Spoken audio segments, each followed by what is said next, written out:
Welcome to Monday Next. We are two siblings with two very different businesses, but we have real, honest conversations. I'm Scott Monday, founder of Kitchen and Bath Crate, where we've turned construction chaos into systematic excellence with guaranteed timelines and results that break every industry rule. And I'm Meredith Monday Schwartz, the CEO of Here Comes the Guide, a wedding venue platform built on relationships instead of commissions, run by an all-women team that proves heart-forward business practices actually work. We're siblings who've spent 15 years challenging each other's business philosophies, and we finally decided to hit record. No guests, no fluff, just the conversations that we would be having anyway. But now you get to listen in. Whether you're team heart forward or team systems first, we are here to show you that business doesn't have to be boring, generic, or divorced from real life. This is Monday Next. Hey, Scott, I am so glad that we're talking today because I've been thinking about the topic of the episode that we're going to do today all week, which I kind of would be doing anyway, but because of something you said right at the end of the last episode that really got stuck in my craw. Do you want to know what that is? Did it really bother you? No, it didn't bother me. No, it didn't bother me like I was mad that you said it. It really made me think. So the deep dive today is vulnerability. And is it leadership? Does it have a place in business? Does it not have a place in business? These are the things that we're going to be talking about today. But at the end of the last episode, when we were kind of previewing today, you said, so I'll tell you what, you basically said, look, the reality is you sit in a room with 30 construction guys and tell me whether or not vulnerability has a place in our business. And it really just stuck with me. Do you remember saying that? I do, vividly, and I still believe it. Mm-hmm. Yeah. I think it's going to be interesting to get into because it's made me think about vulnerability. It's made me wonder if that's even the word that I want to use. But first, let's talk about a couple of different things, and then we're going to get into the meat of that discussion. So let's talk about our Monday moment of the week. What is yours, Scott? So this last week, we had a staff meeting with our newer business. There's 12 of us working on that business. This is the commercial subcontracting company, and we are just now 3 years into it. We had a staff meeting with everybody on the team, so including the guys in the field. And a few of the guys in the field, English is not their first language, and for a couple of them, they speak English poorly. They're not native of the U.S., and what we did is we began the meeting by going around and stating a business or personal win from the last few months. I have never been in this particular meeting with this group since I jumped back into the saddle of overseeing this business unit day to day about 6 months ago. And it was, Meredith, absolutely touching to hear from these guys, some of them in broken English, the importance that this job has for them. It is the way they, of course, provide for their family. And to hear them express that gratitude, I sometimes forget, Meredith, at the end of the day, perhaps the most or one of the most compelling reasons to own, operate, or lead a business is because you create these great jobs for people. And sometimes I just forget the role that business owners play in the lives of their team, not just during their work hours, but how it ripples out inclusive of, and sounds super obvious and almost silly for stating it, but inclusive of supporting their families and meeting their needs and allowing them to buy the things they need and they want. And to hear these guys say it, many of them, once again, in broken English, doing the best they could, kind of getting a little emotional about it and how thankful they were, man, it just really brought it home for me that sometimes I forget the impact that it has at that basic human need level. Yeah, absolutely. It's a really, really good thing to remind ourselves of. I think we remember it when maybe things are really hard and we're thinking like, oh, like COVID, like I need to do everything I can for these people. But day to day, it's also really good to remember that all the decisions that we're making are impactful and hopefully impactful, like your team is telling you, in really positive ways. It's a huge reason to create a company that can have the culture that you really want your people to have. Definitely. What was your Monday moment, Meredith? Well, this last week is the taint week, right? This last week was taint Christmas and taint New Year's. And so it was this, I thought that's what you said, yeah. and now I'm sure of it, and I love you for that word. Yeah, it's from, I'm not going to take credit for it. It is from my favorite podcast, which is the Popcast. They have always called it the Taint Week. And so for some reason, I just think it's perfect. But this week, I really concentrated on taking myself away from here comes the guide work. Like, really, that's very hard for me to do. I know CEOs, founders totally get this, but like really stepping away from it and concentrating on currently reading. I did a lot of work for my side hustle business, also some work here for Monday Next, but also like I love to watercolor. It's something that I'm working on almost every day for 2 years now. So started a new course in watercolor, a style that I'd never done before. I slept like 10 hours every single day, which that's nuts. But my body clearly just like needed it. And so I slept a lot. I watched movies. I watched the Taylor Swift documentary. I just really, really, of course, read a lot, really let myself lean into this week being very quiet and kind of this ephemeral, like middle zone that you can kind of grab and lean into quiet. And so I enjoyed it. And as always happens when I do that kind of step away, as I come back, I feel a lot more creativity percolating. I feel a lot more like I'm ready to come back. I have some interesting ideas. I have some new things that I want to say or ways that I want to say it. So I think it's useful to take that time off. Yeah, it seems like that distance sometimes actually brings clarity, which is why things like Think Weeks and things like that are so important. What was a takeaway from the Taylor Swift documentary when it comes to business? I'm curious because she's a phenomenal business person, and I'm wondering if you grabbed anything from that doc. Yeah. Have you seen it? I have not. Okay. I would highly recommend that you watch it. I'm not a gigantic Taylor Swift. I'm not a Swiftie. I like her but I'm not a big music person. So I heard though that the doc has a lot of behind the scenes, and I'm always interested in behind the scenes. So I started watching it for that. Immediately within 30 minutes, I was like, oh, there are so many things from this documentary that I know that I'm going to want to talk about on Monday Next, that I'm going to want to talk about with my wedding venue clients. Because the way that she treats her team, not just with her words, but with her actions, showing up places she doesn't have to show up, but they're all there putting in the work, so she's going to be there. Of course, with her monetary actions, you've heard that she remunerates her team in ways that, again, she doesn't have to do any of that, but she really, really seems to legitimately want to share out all of the financial gains that she's made. The amount of work that she puts in herself in ways that she doesn't have to. But here was my big one. My biggest takeaway was how much of this documentary she is not centered, how much of the actual minutes of the show she's not on the screen or people are not talking about her. It's her team talking about what they did to get ready for the tour. It's her, it's her dancers talking about their journey and how they didn't think that they were going to make it. And now, of course, they've made it onto this big stage. It's her choreographer talking about coming out of retirement and why she wanted to do that and what this has meant to her. She had the no or go on this whole thing. And yet so much of it is not centered on her.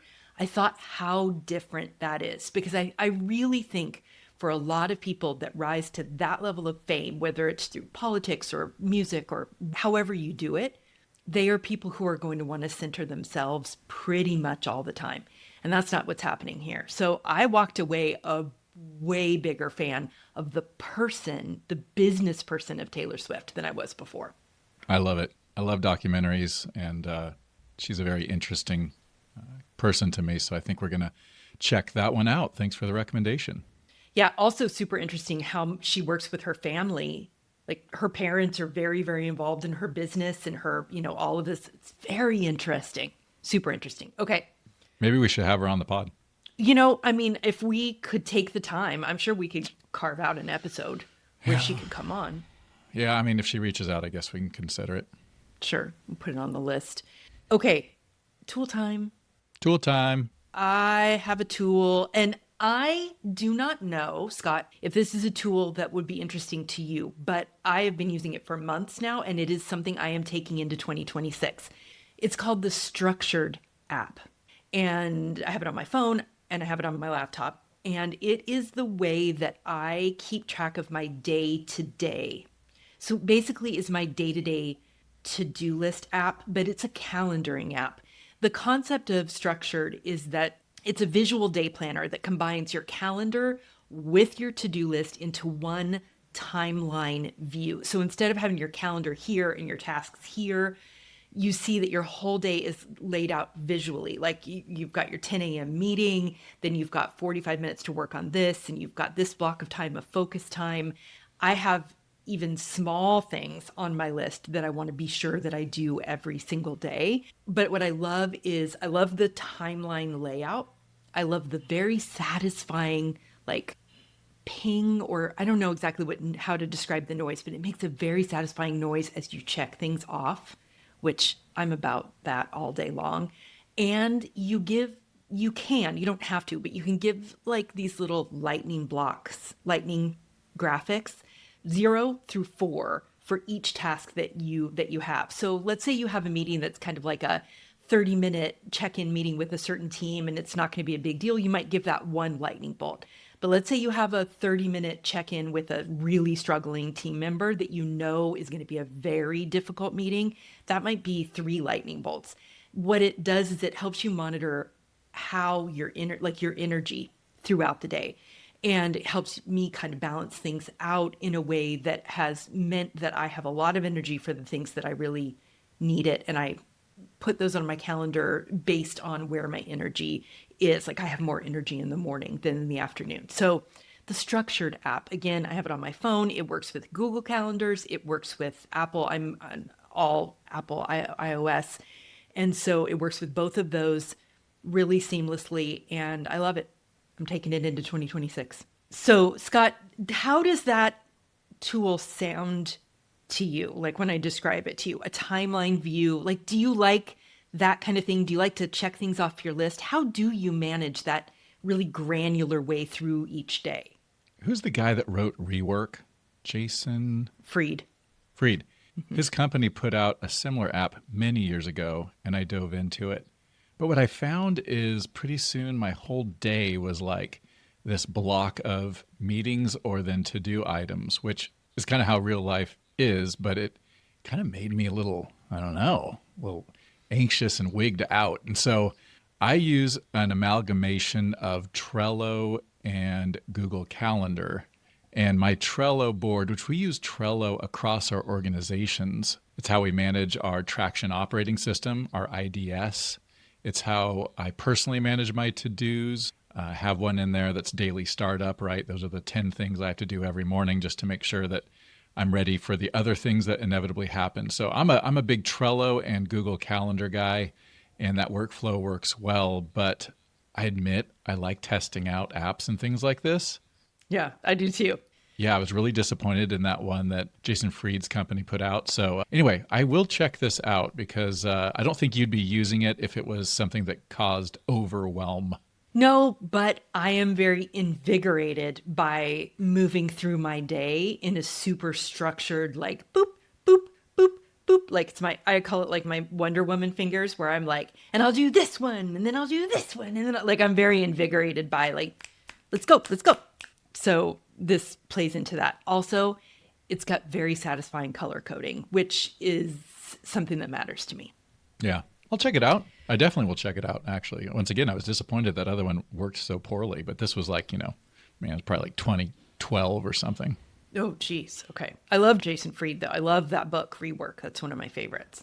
Okay. So, Scott, let's talk a little bit about our main topic, which we'd started out using the word vulnerability, right? And this is a topic that I thought, as we added it to our list for episode topics, that you were not really going to want to cover. But then when we talked about it, you're like, no, I really want to do that. Can you talk to me about your take on vulnerability and why you wanted to have a conversation about it. Absolutely. I think for me, I even went through and looked up the definition of the word vulnerability and vulnerable. And there were some elements that I definitely feel are a distinct part of my leadership approach. But I don't like that word. And let me tell you why this could be misguided. But to me, I do not want a leader that I would label as vulnerable. Vulnerability implies weakness. It implies a lack of backbone, perhaps. It implies that I need to reveal my trash to you so you can make me feel better, or maybe so we can all marinate in this cesspool of emotion and sit around the campfire and hold hands and weep and roll around in the dirt together. And I'm like, I don't want that in a leader. Do I want honesty? Do I want clarity? Do I want boldness? Do I want humility? That's the word, Meredith, I kept coming back to. When I think of vulnerability, I think for me, once again, it is a misnomer of humility and authenticity. And so I absolutely believe in those, but I absolutely would walk away from a leader where I'm like, yeah, Phil, super vulnerable dude, love working for him. Yeah. No, I mean, that's not far away from the thought process that I went through this week. And what I found was there were pieces of it that mean a lot to me as a leader, but I didn't like the word vulnerability. Because I think it's one of those overused words at this point. And also, you were talking about the word humility, which really resonates with me. I landed on the word transparency Mm. because that is when I've been kind of using the word vulnerability. What I really mean is transparency. So let me be clear and let's define some things here. I think that my teammates sharing important moments of emotion together is not an emotional cesspool. Not that that's what you were saying that particular thing is, but instead of being like, let's marinate in a cesspool of emotion, there's a level of vulnerability or emotion that I think can bring a lot of connection. And I think that can be a good thing within the fabric of a team. And also, vulnerability does, I mean, the very definition of it has to do with a weakness, right? And in society, we've started talking about it in terms of like, I'm not going to start a meeting where let's spend 15 minutes talking about my daddy issues, right? Like, that's not what we're here for. But transparency is, I think, what we're here for. And it does create a lot of connection. And I think it's very important in a leader. And so when we talk about transparency, what I'm thinking about is a leader that is honest about what's happening, right? So when things are really hard, and like this year, the wedding industry has been really, really hard this year. I know a lot of industries have had a hard time this year. Transparency is me telling my staff, yeah, revenue is not where we thought it was going to be. It's not where it needs to be. Yeah, I'm concerned about the direction that a few things are going. Here are the things that we're doing to head that off, to fix that, to make that better. Transparency about not just the problem, but also what we're doing as a part of the solution. So that's a big piece of it for me. Transparency also admitting when I don't know something or I'm not sure of something. What do you think about that? 100%. I think people follow people that are clear, open, and honest about where they're weak. Now, do you dive into that daily and flog yourself over it and make it all about you? No. No. Let me give you an example as I was thinking through this where I felt like vulnerability was not the right word, but there was something to this. A number of weeks ago, it was a Monday, and that previous weekend had been rough for my family. There had been tension in the house, there had been hard conversations, and so forth. I came into the office on Monday and I could just feel that I wasn't at my best. I could feel I was short-tempered. I could feel that I just wasn't in a good headspace, but I'm a professional, so I get my ass up and I go to work, right? Mm-hmm. Yeah. But I didn't want to leave the wrong impression during my communications throughout the day because of this. I have RBF like you wouldn't believe. Like I emote, don't talk with me, even sometimes when I don't even mean that. So I've had to learn over the last 20 years to be very cognizant of the energy I'm giving off. And so I opened up Google Spaces and I typed out a message to a few people I knew I was going to be in communication with that day. Hey, listen, it was a rough weekend personally.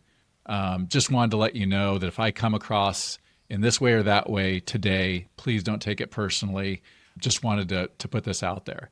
And I had multiple people get back to me thanking me for letting them know that. And so, Meredith, I think that's an example for me. I don't know if that's vulnerability. Maybe it is, but I think Yeah. it's honesty. I think it's transparency. And I think it's also, as a leader, the need for self-awareness and knowing that your vibe is going to affect the vibe around you.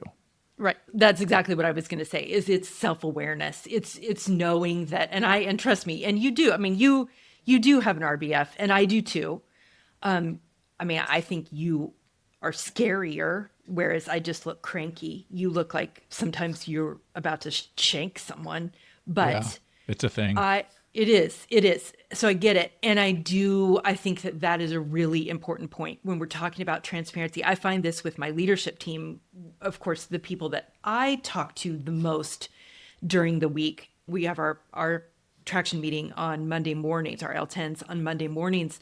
And we always will kind of go around and temp check just how everyone's weekend is, where, because we are close and because we have that connection, also because it informs our work. And that is usually where I will say, because we're not in person, it would be different if we had an office. I think I would do that exact same thing where I would be like, hey, I just had a shit weekend. And I'm so like, if I'm in a bad mood, it's not you. But my leadership team often will be the place where I'll be like, I am struggling. I am really, really struggling. My husband and I had a really difficult summer just in our marriage. And it was super important to me to say to this group of women, there's 6 of us on the leadership team, like, hey, this is what's going on. And we're not going to get into it and talk about it for an hour. But also, this is a key thing that is going on with me that is affecting my vibe. It's affecting my bandwidth. So is that vulnerability? I think it's transparency, and I think it's self-awareness.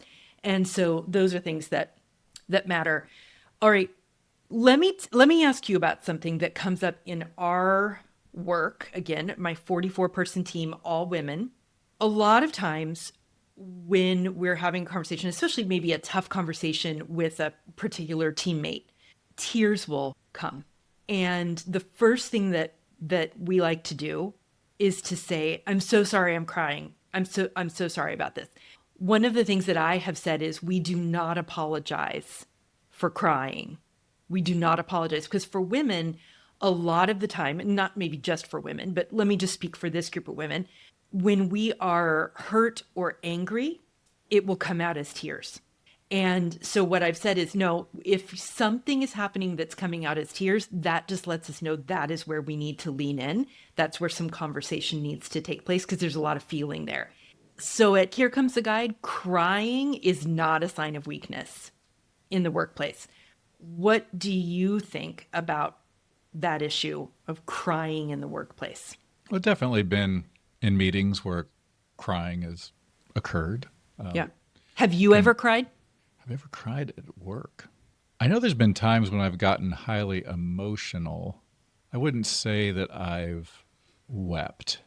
So, okay, web sob, no, but I'm talking tear up. Let's just define that.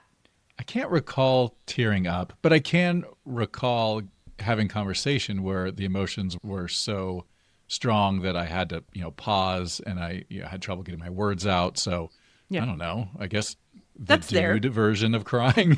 Yeah, yeah, I think so. I think I've only seen you cry in real life a small handful of times in your however many years. So, yeah, I think the human body's, crying response is simply an individual by individual reaction. mhm, And so I don't by any means look at it any differently than I would look at it. Sometimes when people get upset, they get angry, right? Sometimes when people yeah, get upset, they blush, right? I've seen that. It's just the human body doing what the human body does in an individual. So I don't view it any less weak or anything like that. Does it make me uncomfortable if I'm in a meeting and someone in front of me begins to cry? It does. And I think that is also the way I'm wired and my human reaction, right? It's no different or worse, right? It's like, oh, crying makes him uncomfortable. What a scumbag. No, No. it's my human reaction, right? Mhm. And I think that, the beautiful thing about this world that we're in and all these dynamics is every person, they're unique, right? They're like a little snowflake. So the way that they're going to react in a situation, once again, back to this call to action for us as leaders, is you got to know your team, you got to know yourself, and you have to do your best to put people in situations where they can be genuine, but also not bring the entire ship down, right? Right, exactly. Because that transparency, honesty, compassion, all of those things are part and parcel with leadership, but so is direct communication, right? Clear is kind, but it doesn't always seem so in the moment and can often lead to those moments of emotion. And so figuring out that line between how much emotion that we let in and we let connect us and we let us feel that human emotion versus taking the ship down. I think that's a really interesting way to look at it. And that is something I will be transparent and say that is a place where my leadership has gotten much better over time, in no small part, Scott, because of conversations that you and I have had. I think this topic, especially, is an important part of the benefit that you and I have had to each other over the course of the last 15 years that we've been having these regular conversations. Because I will often, if I'm in a place where I'm experiencing a lot of emotion around whatever business thing is happening, like when I had to get rid of that high performing employee that I cared a lot about, I will often very intentionally ask myself, what would Scott do? Because that is useful for me to be able to say, well, Scott would look at this very logically and he would lay it out in XYZ. And which is not to say you don't feel emotion at all, but you are more equipped. It is easier for you to see through the emotion and to say, okay, this is, X, Y, Z, this is what we're going to do. And I wonder if, and I think that the opposite has happened too, where you will often say, okay, here's a situation that's being presented to you, and you might think, how would Meredith work through this particular thing? Maybe putting on a little bit more emotion. Yeah, definitely. And the flip side to the more stoic Enneagram 5, like I am, is it takes me longer to build deep relationships than it probably takes someone of your emotional intelligence. Mm-hmm. So it is an advantage in some scenarios and a disadvantage in others. I scare new employees just by my mere presence. And that's always bothered me because I don't see myself as an intimidating person. If you knew what was going through my head, you wouldn't be intimidated by me. But of course, it's all about what I emote to a certain extent. So I have to go over the top with being jovial, kind, a little bit softer in my approach, especially with females. And I didn't know to what extent gender would enter this conversation Mm-hmm. because I think we would have to go through all of the disclaimers. We Yes. know that not all women are this way, not all men are this way, right? Let's hope that our audience is mature enough to navigate this discussion in that way, that when Yeah. we say things like this is more difficult with female employees, we are by no means labeling an entirety of half of our population. But there is some reality to gender. Meredith, you run an all-female organization. Surely you would acknowledge there's differences in gender, or else you would not have that as one of your parameters because it'd be like, it doesn't matter if it's a male or a female, right? Yeah. So I think we need to acknowledge that there are some propensities here related to gender that come into play. And Meredith, back to that original thing that maybe, you know, needled you just a bit that I said at the end of episode 4 about standing in front of a group of construction guys. That is a very distinct group of humans. Male, 30 to 55 years old, everything from what they enjoy doing to what they're looking for professionally. All those types of things are very specific. And so I think that requires communication to them that is very specific, just like in your world with a group of 40 plus females. Would you agree with that statement? Absolutely. There is no question that my approach is very much targeted to the people on my team. And yeah, there's no question that it is a very specific, very female energy. You know, it's interesting for me because I've been at Here Comes the Guide since I was 24 years old. I haven't worked in a truly mixed group in a really, really long time. So I think that that would no question change the dynamic enough that this conversation, you know, I wondered going into it, like, am I so skewed on this topic of vulnerability? But the reality is, again, if we get away from that issue of vulnerability equals emotionality and we talk about what we're actually talking about here, which is transparency, directness, clarity, equaling trust, I think that brings up an interesting question. The gender question, there's no way we can get around it. But also this issue of generational differences. Because my theory and my staff ranges from early 20s up through older than I am. I'm 52. So my theory is that Gen Z, who are my youngest employees right now, that they demand a level of transparency in their leaders that was not true even 5 years ago.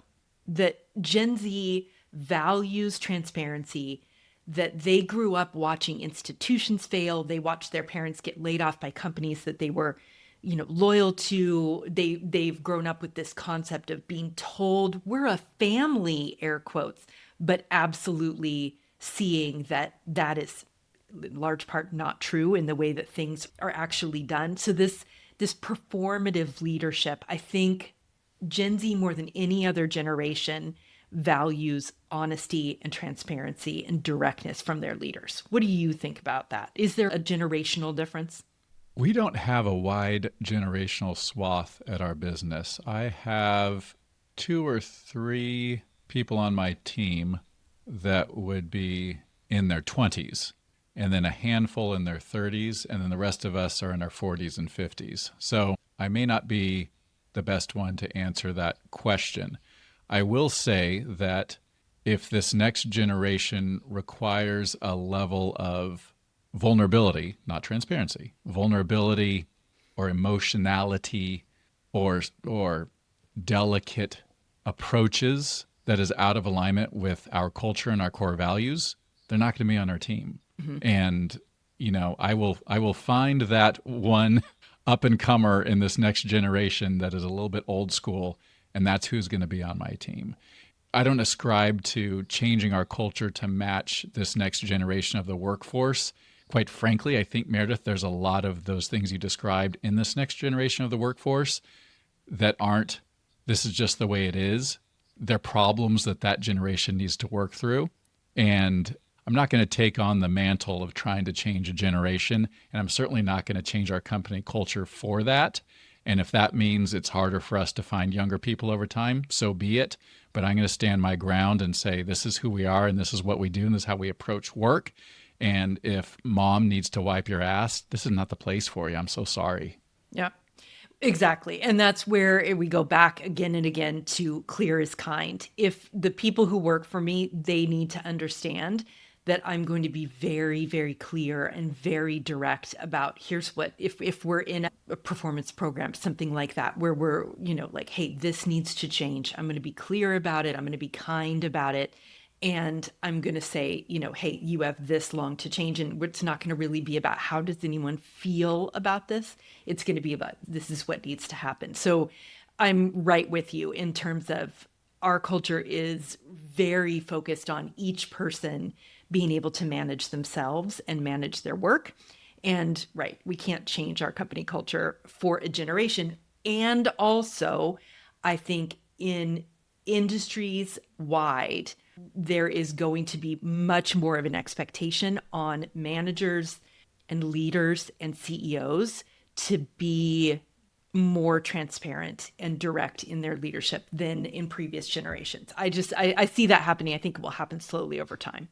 Let's talk a little bit about transparency in terms of what you share with your people. I'll give you a for instance. I've received flack over the last number of years from other business owners due to the extent that we share our financial information with our team members. We literally have a scorecard on Monday morning with everybody in the office, all 12 of them, if I'm remembering right, the numbers. We have a scorecard, and on that scorecard, there are 12 or so metrics, and 3 or 4 of those are directly related to the company's financial performance, including net profitability as a percentage. So they see top line revenue, they see net profitability as a percentage, they see close rates of our sales team, they see lead flow and number of qualified leads, all the metrics that if the management team were on a desert island, what would we need to know whether or not the business is doing well or not? Do you share financials like that with your team? And if so, what are some drawbacks to that and what are some advantages to doing that? We do share a lot with our team. Certainly with my leadership team, they know, absolutely all of it. With the team at large, we talk a lot about revenue and we talk a lot about profitability. Those things are very out in the open. And we talk about all the things that we're spending money on. I try to be really transparent on what are our pillars for the year, what are the things we're trying to accomplish, but then also what will we need to spend on, what will we need to invest on in order to get where we're going, and how will that affect profitability? How will that affect our ability to do raises? So I try to be, and I always have, I try to be as transparent as I possibly can be in a responsible way. Because when things are not going well, I don't want to scare people just to scare them. Like, let's say we're in a period of time where things are a struggle, like during COVID. What I want to do is I want to say, hey, here's what's happening and here's what we're doing. So again, pairing the struggle with the challenge with potential solutions so that they don't feel that it's just like, well, guys, things are just sucking and I don't really know what to do about it. Yeah, well, here's why I think a lot of business owners struggle with this. And there's 2 reasons. Number one, because they're afraid that if their people know how much the company is making, that they'll quote unquote want to ask for more, right? Sure. I deserve a raise because you're making X. And when you do share revenue and net profit as a percentage, people can pull out their calculator and do the math.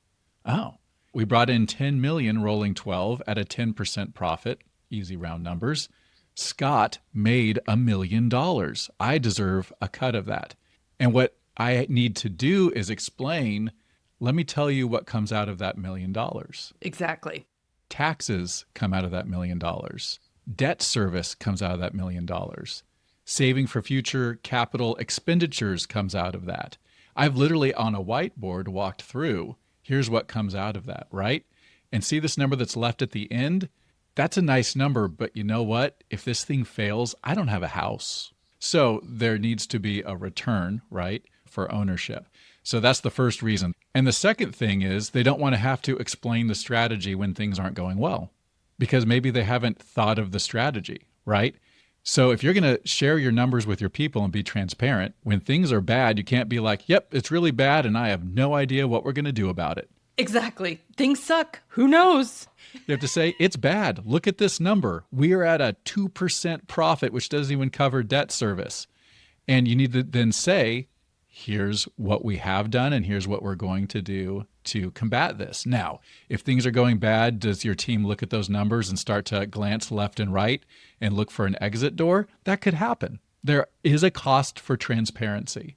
And that's just something that we've found to be well worth the advantage of having everybody know exactly where we are, where we're going, how we're going to get there, and what the numbers are behind it. I absolutely agree with that. We are an employee-owned company, right? We have an ESOP, employee stock ownership program.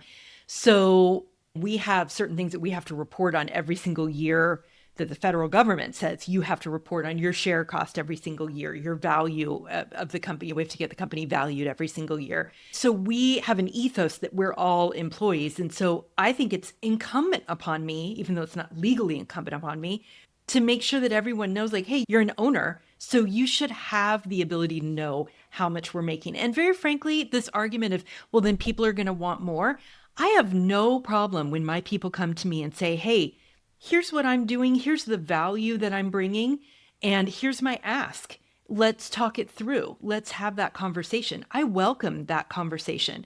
And to your point, yes, you need to share how the sausage gets made with your people. And I think for part of the reason that I love running a team of the size of the teams that we run is that, and I don't really have a lot of interest in doubling or tripling our numbers, because I like that we can all get together and we can all sit in one room like we do at our what we call our off-season retreat, and we can really chop up this stuff together, and we can get out the whiteboard and talk about actual real numbers and talk about, like, hey, if we get here, this is what it means for the team. And also, I want to share out as much money as I possibly can with my team. Now, your company is set up differently, and I know you do too. You're extremely generous. You own your company. You started your company. I did not start Here Comes the Guide. I am not the founder of Here Comes the Guide. So the way I look at it is I have been lucky enough to have this 30-year career and have been able to build this incredible company with this incredible group of people. So let's all really know how much money we're bringing in, and let's all, because I think that they trust that my goal is every single day is, how do I get as much money into the hands of the people that work for me, because they deserve it. That is literally why I get up and do the work that I'm doing every single day, because I love this team, because I love the company that we've built and the service that we provide. We have a lifestyle business. We're not looking to sell. And because of that, my goal is to put as much money into the hands of the people that work for me as is humanly possible. So I welcome this conversation.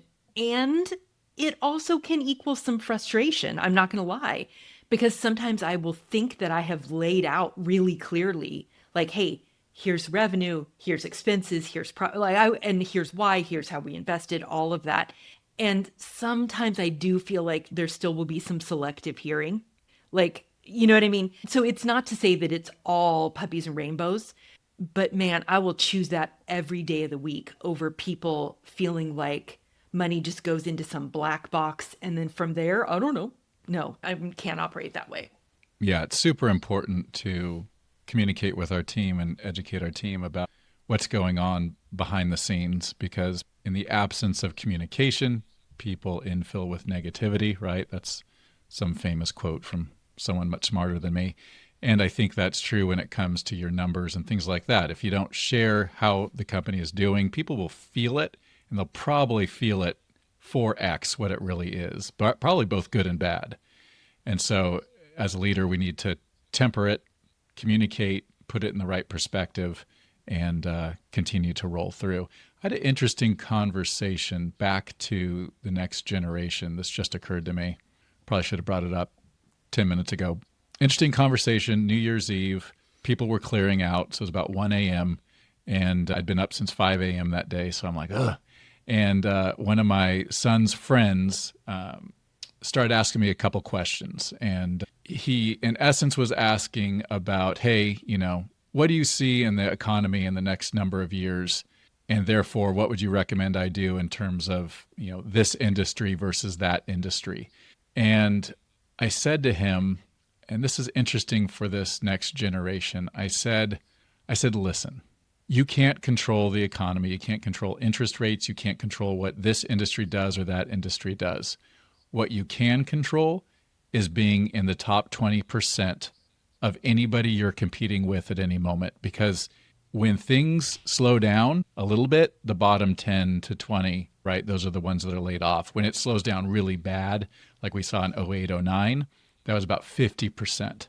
But if you're in that top 20, you're going to be safe. So don't focus on the industry. Don't focus on the specifics of things you can't control, but focus on being in that top tier and executing. And Meredith, I'm wondering, what message do you think this next generation is getting around excellence, around drive, around work ethic? I think that this is definitely an entire episode that we could do around the issue of managing the young workforce. I think that that's something we should really talk about. And also, when I'm talking to my own kids who are young millennials, and then our youngest is 14 at Gen Z, what I often find myself saying to them is, don't worry about the economy, be better, be better. Be better than you were 6 months ago. Be better than anyone around you. And it is all going to fix itself. And that is how I would boil down how to manage Gen Z. And it means that I'm probably not going to be the leader that a lot of them are looking for. Is the honest answer. Like, be better. You don't want to get let go. You don't want to get laid off. Be better. You want more money? You want more of that piece, that profit that I'm talking about? Be better. Grow in your job. Come up with a new role. Move into a different area. Take on new skills. Be better. So that's my quick take. I realize that it's not the popular one.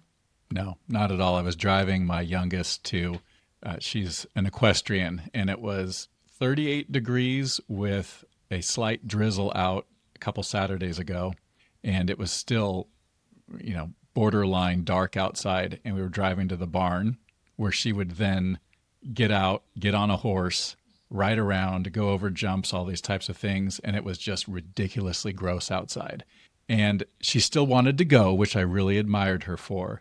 And as we pulled out of the driveway and as we were driving, and I looked over, I said, "Hey, Rose, this is the perfect get ahead day." She's like, "What do you mean?" I was like, "It's the day you get ahead of all those other riders that are still in bed right now. So if you're feeling like you don't want to go right now, I want you to imagine this other rider that you've been competing against over in the Bay Area. I want you to imagine her laying in bed right now, not even thinking of going to the barn because it's gross outside, and you are getting better while she's sleeping," right? And I think that type of mindset that we are really trying to instill in our kids, it's lost a little bit in the last few generations. But I think if we do this right, it's going to position them to be in a great spot because, quite frankly, the competition is really ebbing. Yeah. Yeah, let's put a pin in that for sure, because I do really, really, really want to talk about that. I think that topic is interesting as it has to do with us as leaders and also as it has to do with us as parents. Speaking of parents, I remember our dad having a conversation with me when I was probably Rose's age, where he was saying basically exactly that. Like, hey, the reality is right now, there is somebody who is working harder than you. There is somebody who is doing that work that they don't feel like doing, and they're going to get ahead of you. And so I just remember our dad saying that to us, which leads me, Scott, to a quick question that as we begin to wrap up, I want to ask you a question. Do you think that your thoughts around vulnerability, transparency, any of that, how do you think the way that we were raised plays into how you look at emotion in the workplace or all of that? Does that come into play for you at all?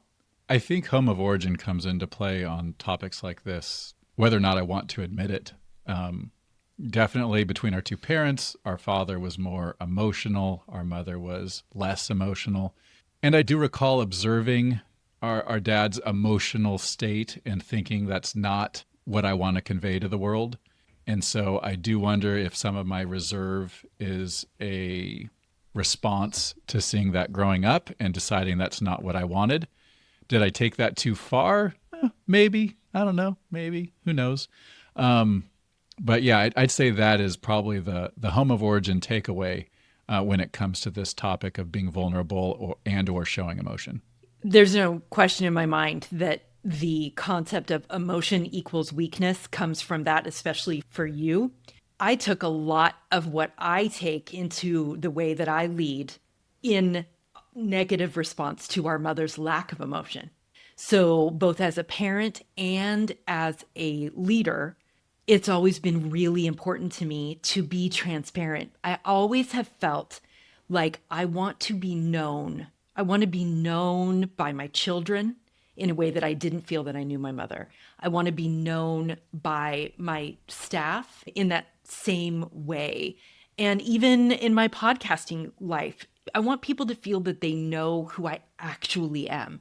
And I really think that that is in reaction, in response to our mother's less emotional way of being, which is, I mean, she's a very loving woman. I don't want to mischaracterize, but I lean toward a more emotional way of interacting with the world. And I think that it's in large part in reaction to that. So I just thought that was an interesting way because we are siblings. And it's an interesting thing for us to think about in terms of each other and in terms of ourselves as leaders. So, Scott, what would you say? Is there a micro action? Is there a to-do that we want to give listeners from today's conversation? I think that our listeners should take some time to consider to what extent they're being transparent with their people around the state of the business, around where it's headed, around maybe its financial performance. I think that's really important to do with your team.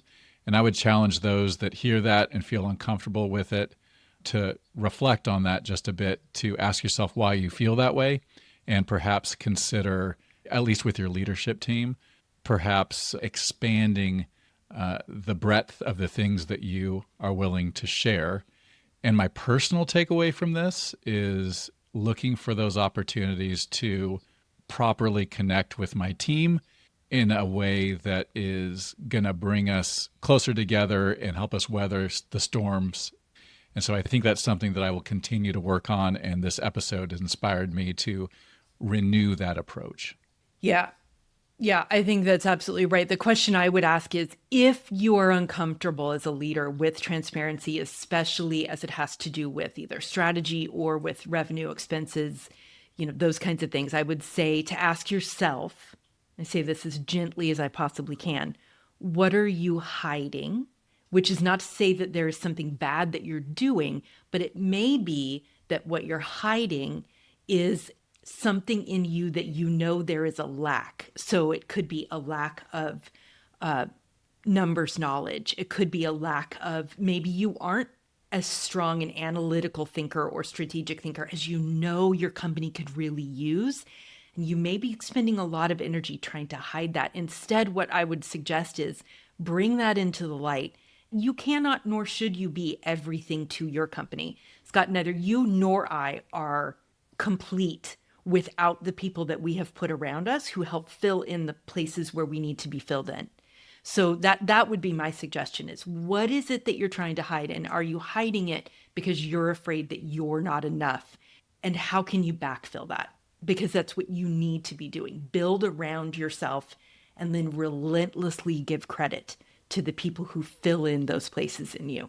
I think that's really important. All right, that is a wrap on another Monday Next. Before we sign off, though, I want to make sure that you know where you can find us between episodes. You can find me at Meredith Monday Schwartz on Instagram. And if you want to hear me talk about books instead of business, join me on the Currently Reading podcast. I love to connect with you on Instagram and TikTok. Those handles are both at Scott Monday, or even better, on my Substack, which is over at scottmonday.substack.com. There, I publish every Saturday morning about building businesses, changing culture, implementing AI, and applying systems to your family and personal life. And please, by all means, follow us over on Instagram at the podcasts page at Monday Next Podcast. If you're enjoying these conversations, tell somebody you know about the show. Word of mouth is by far the best way that we can grow. You can also help us by rating and reviewing us on Apple Podcasts and sharing the show on your socials. That's a great way for us to get new listeners. If you have thoughts about what we talked about today, whether you think transparency is essential or overrated, if you have thoughts about whether or not it's different for men and women, hit us up in our direct messages. We would love to hear from you. Next week, we are talking about a topic Meredith and I are both super passionate about: breaking industry rules. These are audacious things that you can do in your business, that we do in our businesses, that are going to help accelerate your business to the next level. Until Monday next, keep being audacious.